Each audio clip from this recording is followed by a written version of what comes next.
नमस्कार, मैं हूं doctor Smita Dengle, fetal medicine consultant.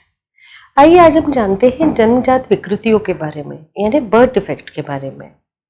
अक्सर जब आप सोनोग्राफी के लिए जाते हैं तो आप उसका उद्देश्य जानना चाहते हैं, तो डॉक्टर्स आपसे कहते हैं कि इसमें बच्चे के बारे में जानना है कि बच्चा ठीक से बन रहा है कि नहीं, उसे कोई डिफेक्ट तो नहीं है, उसकी ग्रोथ कैसी है। तो ये डिफेक्ट आखिर होता क्या है? जन्मजात विकृतियां वो होती है कि बच्चे का ढांचा जो माँ के शरीर के अंदर बन रहा होता है वो ठीक से ना बने। अब जन्मजात विकृतियों को देखने का समय होता है 12 से 13 हफ्ते वाले एंटी स्कैन के समय या फिर अनोमली स्कैन के समय। पर सवाल ये उठता है कि आखिर ये जन्मजात विकृति होती क्यों है? इस शरीर का जो ढांचा है वो सही तरीके से क्यों नहीं बन पाता कभी कभी? तो इसके लिए कई कारण हो सकते हैं। वो कारण कुछ ऐसे हो सकते हैं जैसे कोई क्रोमोसोमल डिफेक्ट हो बच्चे में, यानी कि जो गुणसूत्र होते हैं जो बच्चे को अपने माता पिता से मिलते हैं, उन सूत्रों में गुणसूत्रों के संरचना में कुछ खराबी आ जाए जिससे कि बच्चे के ढांचे को बनने में मुश्किल आती है, कहीं कुछ त्रुटि रह जाती है। कभी कभी गुणसूत्र ठीक होते हैं पर जो जीन्स होते हैं उनमें डिफेक्ट होता है, जिसे जेनेटिक डिफेक्ट कहा जाता है, यानी वंशाणु जो है उसमें त्रुटि होना। कभी कभी स्थितियां ऐसी होती है कि माँ कुछ दवाइयाँ ले रही हो जो उनकी अपनी कुछ मेडिकल कंडीशंस की वजह से हो, जैसे कि कोई हार्ट प्रॉब्लम है, किडनी प्रॉब्लम है, मिर्गी के दौरे आते हैं माँ को, और वो उनको कंट्रोल करने के लिए कुछ दवाइयाँ ले रही हो, तो उन दवाइयों का असर जो अंदर शिशु पल रहा है उस पर पड़ता है। कभी कभी माँ की कुछ ऐसी आदतें होती हैं जैसे कि सिगरेट सेवन करना या तंबाकू खाना या अल्कोहल या शराब पीना, जिनकी वजह से भी बच्चे पर असर पड़ता है। क्योंकि जब तक प्रेगनेंसी अंदर डेवलप हो रही है, माँ की प्रत्येक चीज का इफेक्ट जो है वो बच्चे पर पड़ता है। कभी कभी ये जो क्रोमोसोमल और जेनेटिक प्रॉब्लम्स होती हैं ये वंशानुगत होती है। इनमें अलग अलग वैरायटी होती है, जैसे कि ऑटोसोमल डोमिनेंट या ऑटोसोमल रेसेसिव।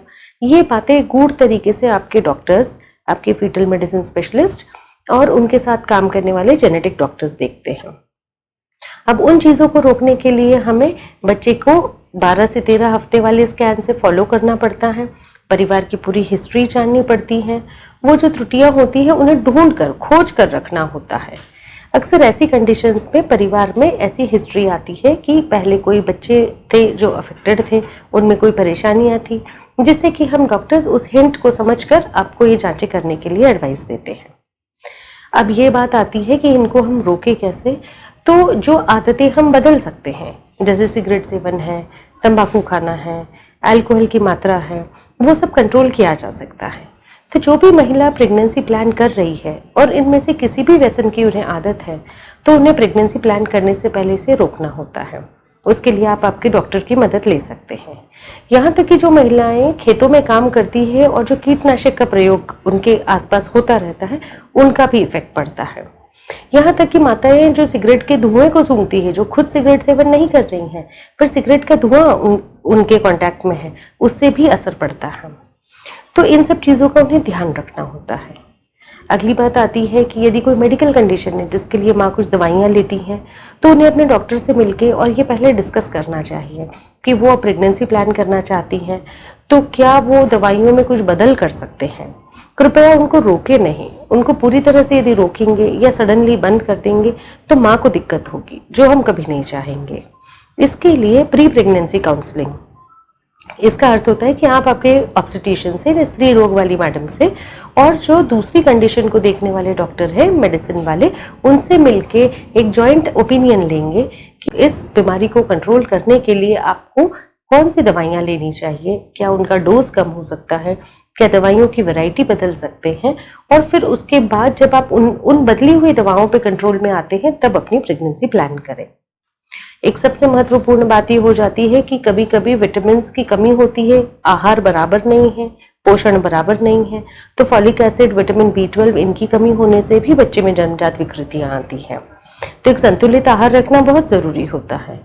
वैसे भी आज की तारीख में हम अपने हेल्थ के प्रति, स्वास्थ्य के प्रति काफी जागरूक हो रहे हैं, तो मेरे ख्याल से काफी महिलाओं को ये आइडिया होता है कि हमें अपना बॉडी मास इंडेक्स, यानी आपके हाइट के हिसाब से, ऊंचाई के हिसाब से एक वजन जो अनुपात में होना चाहिए, एक रेशो में होना चाहिए, जिसे हम बॉडी मास इंडेक्स के हिसाब से जानते हैं, वो एक नॉर्मल वैल्यू में आना चाहिए।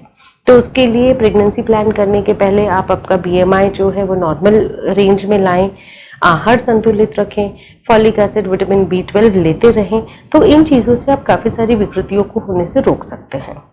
रही बात जेनेटिक और क्रोमोसोमल प्रॉब्लम की, तो जेनेटिक वाली चीज़ें हम परिवार के हिसाब से अपने जेनेटिक कंसल्टेशन करवा के उन त्रुटियों को जानकर, और फिर जब बच्चा आएगा उस टाइम पे हम उसकी टेस्ट करवा के देख सकते हैं। क्रोमोसोमल प्रॉब्लम्स जो होती हैं उनके लिए हम नीडल टेस्ट यानी कि क्रियोनिक विलस सैम्पलिंग करके या फिर एमनियोसेंटेसिस करके जान सकते हैं। अपने आदतों में, व्यसन में चेंजेस लाकर हम इन त्रुटियों को होने से रोक सकते हैं। यदि मेडिकल कंडीशंस हैं तो अपनी दवाओं पे ध्यान देके इसको रोक सकते हैं। और जो बाकी की है, जैसे सिगरेट के धुएं से बचना है, पोल्यूशन से बचना है, कीटनाशक दवाइयों से बचना है, और यहाँ तक कि जो लोग एक्सरे के कांटेक्ट में आते हैं, हो सकता है वो लैब टेक्नीशियंस हो, एक्सरे रूम में जो काम करते हैं, या आप किसी फैक्ट्रीज में काम करते हैं जहाँ पर आपको इस तरह का एक्सपोजर हो सकता है, तो वो सब चीज़ें आप अवॉइड करें, उनसे बचने की कोशिश करें, या फिर आपके चेंजेस जो भी ला सकते हैं वो मैक्सिमम तौर पे ज़्यादा करके वो चेंजेस करके आप एक नॉर्मल रेंज में आएँ और उसके बाद प्रेगनेंसी प्लान करें। तो बर्थ डिफेक्ट को हम काफ़ी हद तक रोक सकते हैं, और इन केस कभी बर्थ डिफेक्ट हो भी जाए तो फिर उन्हें हम एंटी स्कैन यानी 12 से 13 हफ्ते वाला स्कैन और अनोमली स्कैन यानी जो हम 18 से 20 हफ्ते में स्कैन कर रहे हैं उसमें हम जान करके, और फिर वो त्रुटियां क्या लाइफ के साथ अनुकूल है, प्रतिकूल है, चल सकती है, नहीं चल सकती हैं, वो जान सकते हैं, और उसके हिसाब से हम अपना डिसीजन ले सकते हैं। धन्यवाद।